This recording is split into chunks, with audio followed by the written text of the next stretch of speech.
जहां तक बात करते हैं आप पार्टी के सिंबल की और ईवीएम मशीन और बैलेट बॉक्स की, मैं सर से पूछना चाहता हूं, सर ऐसा क्या जादू है कि जब जब कभी भी हम लोग देखते हैं कि ईवीएम मशीन फॉल्ट है, मैल फंक्शन कर रहा है, बटन कोई भी दबाओ, खिलता कमल का फूल आता है? ऐसा क्यों है कि कोई कभी कांग्रेस कहा जाए, कभी आप कहा जाए, लेकिन नहीं सर। सुनिए,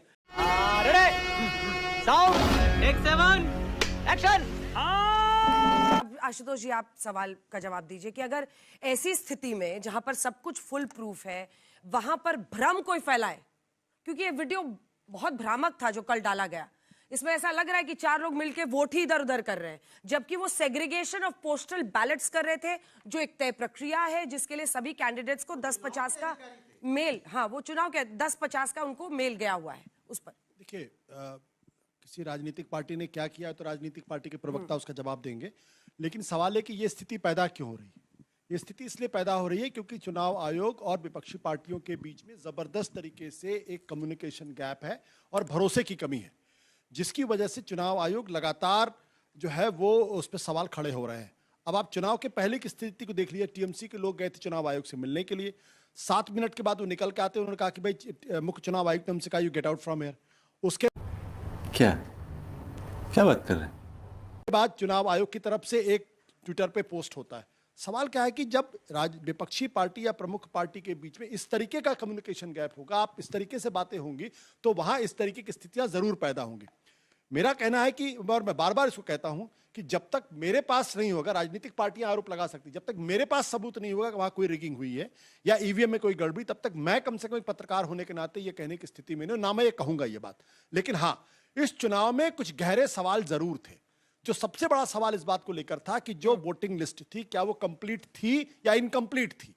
अगर किसी चुनाव में 27 लाख लोगों को वोटिंग राइट्स नहीं दिए जा सकते हैं, और सिर्फ इसलिए क्योंकि वो इलेक्शन कमीशन की अपनी कमजोरी की वजह से कि आपने लास्ट मिनट में बदलाव चेंज किया, उसमें आपने नियम बदला, जिस पर सुप्रीम कोर्ट के जस्टिस बागची ने साफ तौर पे कहा कि जो नियम 2002 का था कि जिसके नाम उसमें होंगे वो ऑटोमेटिकली उनको किसी तरीके का कोई कागजात देने की जरूरत नहीं होगी, वो एसआईआर में माने जाएंगे। आप ये क्या हो गया? ये क्या सुन रहा हूं मैं? ने उस नियम में बदलाव करके कहा कि लॉजिकल डिस्क्रिपेंसी है, उसकी वजह से 27 लाख लोग वोट नहीं दे पाए। और अगर ये बात, और इसकी वजह से पूरी दुनिया में अखबारों में खबर छपी कि हिंदुस्तान में 27 लाख लोगों को वोटिंग राइट सीज किए गए। जस्ट इमेजिन, जिस चुनाव आयोग की दुनिया में तारीफ होती है, भारत के इलेक्टोरल प्रोसेस की तारीफ होती है, अगर चुनाव आयोग ने एफिशिएंटली काम किया होता तो ये बदनामी नहीं। ठीक है, इलेक्टोरल रोल पर आपका सवाल सही है, लेकिन अगर मैंने सही समझा तो आप कह रहे हैं कि ईवीएम में, स्ट्रांग रूम में इस तरह की टैंपरिंग नहीं हो सकती है? नहीं, मैं ये कह रहा हूं, मेरे पास कोई सबूत नहीं, इसलिए मैं कोई आरोप नहीं लगा सकता। चलिए, अब लोगों के राजनीतिक पार्टियां आरोप लगा, आलोक जी जवाब दीजिए। आशुतोष जी का एक जवाब दे देता हूँ। जल्दी भी जब मैं इलेक्शन कमीशन में था, याद होगा आप आए थे, पूरा प्रोटोकॉल रिसीव करता है डेलीगेशन को, और जो इस तरह से कहा गया कि गेट आउट कहा गया, ये कोई सभ्यता का प्रतीक नहीं है, ना इलेक्शन कमीशन ऐसा कह सकते हैं। मैं चीफ ऑफ प्रोटोकॉल था, इसकी विटनेस देता हूं मैं। ये आए हमारे सामने, हमको जब ये आम आदमी पार्टी में थे। नहीं, आप किसी पार्टी में थे। ये टीएमसी वाले एपिसोड की बात है, हमारे एमपी। हमारा कमीशन रिस्पेक्टफुली विद प्रोटोकॉल। हाँ, ये टीएमसी का आरोप था, लेट्स नॉट टीएमसी का आरोप था। कभी आपके साथ ये व्यवहार हुआ कि कम्युनिकेशन गैप इलेक्शन कमीशन और पार्टियों के बीच में ये नहीं होना। बट आपने एक लाइन कही कि उन्होंने शटअप कहा, ये टीएमसी का आरोप है। चुनाव आयोग ने अंजना जी, चुनाव आयोग ने डिनाई किया है। Let me complete. जो मैंने कहा उसको गलत ना, मैंने ये कहा कि कम्युनिकेशन का गैप की हालत ये है कि जब टीएमसी के लोग वहां जाते हैं तो वो बाहर निकल के कहते हैं कि गेट आउट, और इलेक्शन कमीशन ने पोस्ट करके कहा कि भय रहित दिन ये तमाम चाहते हैं। अंजना जी, जो आशुतोष अपने कुल की मर्यादा, देश की मर्यादा का हनन करने वाले द्रोही। क्योंकि भारत का संविधान मुझे इस बात की इजाजत देता है कि मैं सुप्रीम कोर्ट और उसके दिए गए फैसले की आलोचना कर सकता हूं, मैं चुनौती नहीं दे रहा हूं। आपने गलत शब्द का इस्तेमाल किया है, गलत शब्द का, एक राष्ट्रीय पार्टी के नेता को गलत शब्दों का इस्तेमाल नहीं कर। सुप्रीम कोर्ट के हर फैसले को मैं जज की मंशा पे सवाल नहीं खड़े कर सकता, क्योंकि वो कंटेम्प्ट ऑफ कोर्ट। लेकिन सुप्रीम कोर्ट के दिए गए फैसले पर supreme court as an institution पे आलोचना करने का मेरा अधिकार और संविधान मुझे अधिकार देता है। और मैं सवाल ये, फेक न्यूज, इसका जब फैक्ट चेक किया गया, फेक न्यूज ये निकला जो फैलाया जा रहा था, वो बाकायदा पोलिंग एजेंट्स थे जो बुलाए गए थे। सुबह 11:15 बजे आपकी एक कैंडिडेट बोल रही थी कि 4 बजे मेल तो सुबह 10:50 का टाइम दिख रहा है उस पर, और सारे जो कैंडिडेट है सबको ये मेल भेजा गया था। फिर क्यों ये भ्रम फैलाया आप लोगों ने? पहले तो आपके माध्यम से पूरे देश को और हमारे यहाँ जितने जनता जितने युवान बैठे हैं सभी को बहुत बहुत नमस्कार है। जय हिंद, जय बांग्ला। जहाँ तक बात है, देखिए ये जो फेक जो वीडियो आया है या जो भी है, इसके लिए सबसे बड़ी बात हम बताना चाहते हैं, जितने लोगों ने वहाँ मतदान किया है, जितने लोगों ने भी मतदान किया, हमारी मॉरल रिस्पॉन्सिबिलिटी नहीं, हमारा कर्तव्य है कि हम वहाँ पे पहरेदारी करें। हम आपके वोटों के पहरेदार हैं। अगर इलेक्शन कमीशन इतनी सुचारू रूप से काम कर रही होती तो लगभग 28-30 लाख लोगों का नाम नहीं कटता। बजाइए ताली। आज 1474 लोगों का नाम ट्राइब्यूनल में जब जाता है, 1468 लोगों का नाम पास हो जाता है, उनको वोट देने का अधिकार उनसे छीन लिया जाता है, जबकि वो जेन्युइन वोटर्स हैं। बजाइए ताली। ये है आपके इलेक्शन कमीशन। बहुत बिल्ली और शेर की बात ये करते हैं। अरे भाई, 2.5 लाख के ऊपर तो फौज आपने तैनात की है, 3 लाख के ऊपर फौज है आपके वहां पे, बंगाल पुलिस अलग है इलेक्शन कमीशन के बीच, तो बिल्ली को घंटी पहना रहे हैं, बिल्ली को घंटी पहना रहे हैं। ममता बनर्जी को बिल्ली खुद बोल रहे हैं भाई। ये इनका है। आपको लगता है कि इतने लोगों इतने फौज, इतना तंत्र शस्त्र डाल दिया तो कोई शेरनी है तब है ना आप ये सोचे हैं। ये प्रॉब्लम है, पहले बोल देना। बोलने का समय मिलता है, व्याकुल हो जाते हैं कि अरे भैया कुछ मिल गया, ऐसा नहीं है। Emotional damn it! बंगाल की जनता ममता बनर्जी के साथ है और ममता बनर्जी का 15 साल का रिपोर्ट कार्ड जनता के पास है। जब एक माता को जरूरत पड़ती है कि भाई हमको पैसे की जरूरत है, जीएसटी की मार और इतनी महंगाई की मार आपने कर दी, आज 993 रुपया कमर्शियल एलपीजी गैस महंगा पड़ गया, तब वो माँ जब दूध लाने जाती है तो 1500 रुपया उसको लक्ष्मी भंडार का मिलता है और निरंतर मिलता है। हम वो बिहार वाले मौसमी पहरेदार नहीं है जो माँ के हाथ को सशक्तिकरण करेंगे। हमने माँ को सशक्तिकरण करा, बेटियों के बारे में सोचा। आपने आरजी कर जैसा एक जघन्य अपराध हुआ हमारे प्रांत में, हम खड़े रहे उस माँ के साथ और हमने अपराजिता बिल लागू की। बताइए आपने अपराजिता बिल को क्यों नहीं लागू होने दिया? क्यों नहीं आप उस रेपिस्ट को फांसी की सजा देने के लिए आप रोक रहे हैं? क्यों नहीं आप बोले कि हाँ उसको फांसी होनी चाहिए? क्योंकि आप जानते हैं अगर ये बिल लागू हो जाएगी तो ममता बनर्जी के साथ पूरे देश की महिला बेटियां जुड़ जाएंगी। आपको डर है इस चीज से। ये सही पकड़े हैं। डर अच्छा है और आने वाले समय में ये डर आपके लिए रहेगा, लेकिन हमारी माताएं, हमारी बेटियां पूरे देश में सुरक्षित जल्दी से घूमेंगी। छोटा सा जवाब से अभी आपने बोला कि अपराजिता बिल हमारी गवर्नमेंट ने प्रपोज किया है, तो मैं आपसे ये पूछना चाहूंगी कि जो विक्टिम की मदर है, आपके ही लीडर्स उनको असॉल्ट कर रहे हैं, आपके लीडर्स उनको इतना ज़्यादा हर तरीके से परेशान कर रहे हैं, और फिर उस बिल का क्या फ़ायदा है? क्योंकि और ऑल्सो बीजेपी ने भी उस बिल का सपोर्ट किया था। ठीक है, चलिए इस पर पानीहाटी से चुनावी मैदान में रत्ना देव जी और टीएमसी के कार्यकर्ताओं ने उनका घेराव कर दिया, उस पर आपका गुस्सा नहीं दिखा? देखिए, पहले तो मैं बहन को बोलना चाहता हूँ कि अपराजिता बिल हमने लागू करा, आज वो फंसा हुआ है। अपराजिता बिल को अगर आप पढ़िएगा तो जितने भी आने वाले भविष्य में, भगवान न करे किसी के साथ ऐसा हो, अगर कभी भी हुआ तो अपराजिता बिल आपके लिए सबसे बड़ा टूल होगा। और जहाँ तक बात है रत्ना देवी जी का, हमारे नेता, युवा नेता श्री अभिषेक बैनर्जी का पूरे मंच पे स्टेटमेंट है कि कहीं से भी जो भी कार्यकर्ता जो भावनाओं में बह के कुछ गलत करे, उसके लिए भी उन्होंने खंडन किया है। और जहाँ तक बात है वो एक राजनीतिक दल से जुड़ी है, तो स्पर्धा हमारी राजनीति है, व्यक्तिगत नहीं है। You are right, bro.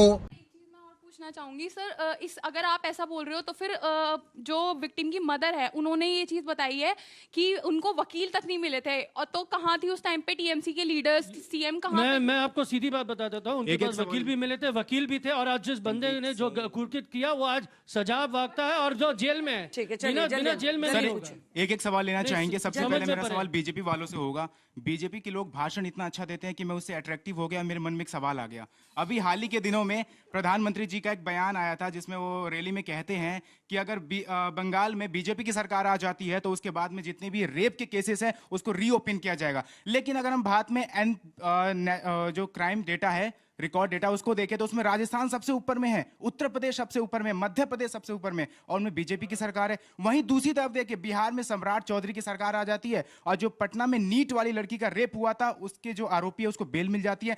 TMC वालों से एक सवाल लेना चाहूंगा मैं। जनता माफ नहीं करेगी। पहले तो मैं स्टार्ट करना चाहता हूं भाई, देखिए आप जो इलेक्शन प्रोसेस की बात करती हैं, तो भाई इलेक्शन प्रोसेस में आपको नहीं लगता कि भाई 28 लाख लोगों का नाम काट दिया गया और ट्राइब्यूनल में जब 1474 नाम जब जाते हैं, उसमें 1468 नाम पारित हो जाते हैं, लेकिन वो वोट नहीं दे सकते। हम उसके खिलाफ हैं। वो हमारे हो सकता है, हमारे वोटर ना हो। और जैसे बीजेपी क्लेम करती है कि 14 लाख वोटर तो उन्हीं के हैं, हम तो उनके लिए भी लड़ रहे हैं। बीजेपी किन के लिए लड़ रही है? बीजेपी वोट काटने की लड़ाई में लड़ रही है, हम वोट जोड़ने की लड़ाई में लड़ रहे हैं। जहां हमारी बहन ने बोला कि भाई 1500 रुपये या जितने पैसे ममता बनर्जी देती हैं, 8 बजे वाला हवाला आपने दिया, 8 बजे वाली चीज को इन्होंने परिप्रेक्ष्य दूसरे परिप्रेक्ष्य में था। वो जो इंसिडेंट हुआ था एक हॉस्टल का, एक ग्रामीण इलाके में जो जंगल में एक हॉस्टल था, उसके लिए दीदी ने बोला कि वहां मत जाइए, वहां 8 बजे के बाद उस सब इलाके में नहीं जाए। लेकिन कैलकाटा एनसीआरबी डेटा में, एनसीआरबी के डेटा में नंबर 1 सेफेस्ट सिटी है पूरे इंडिया का। टूरिज्म में नंबर 1 हुआ है, foreign tourism introduction Calcutta Bengal में सबसे ज्यादा हुआ है पिछले साल।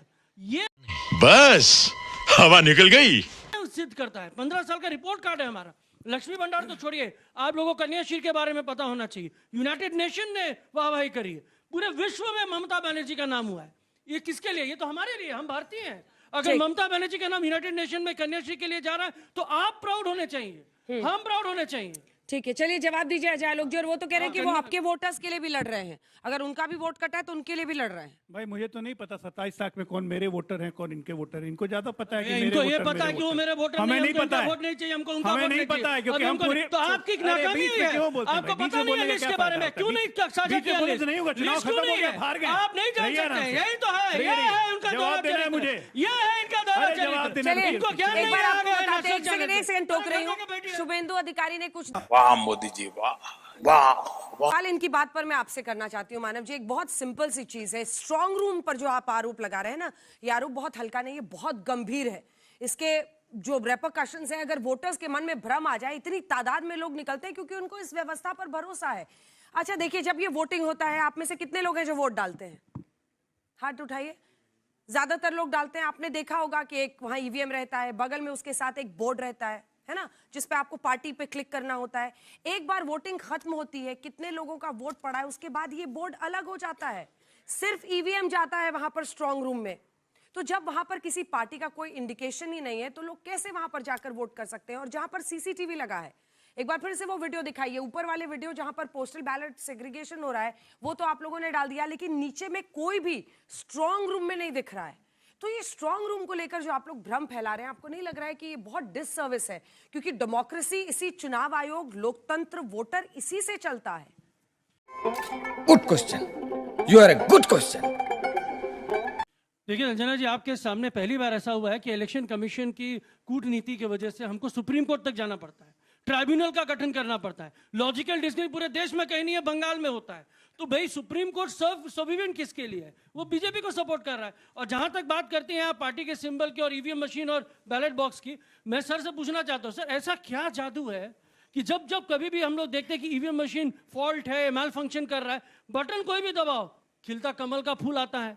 ऐसा क्यों है कि कोई कभी कांग्रेस कहा जाए, कभी आप कहा जाए, लेकिन नहीं सर सुनिए, हमारा नहीं है, पूरे देश में मैंने देखा नहीं, पूरे देश ने देखा, पूरा वीडियो में आया, कमल का ही भूल क्यों आता है? लेकिन सर देखिए, इलेक्शन कमीशन की देखा, ये सिर्फ आपकी आंखों ने देखा, आपकी आंखों ने तो ये भी नहीं देखा कि 27 लाख में कितने सिर्फ आपकी आंखों ने, कांग्रेस की आंखों ने देखा।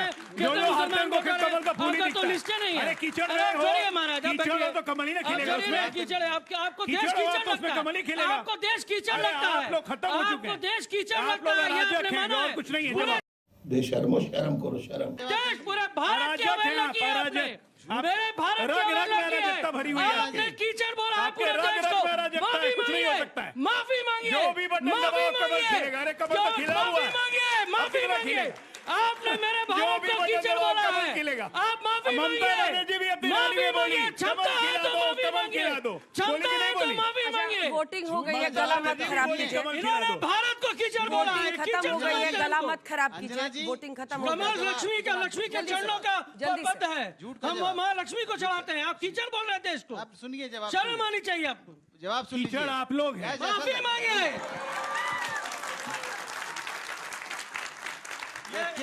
यही सोच है इनका, नेशनल चैनल का प्रवक्ता है, देखिए, यही सोच है।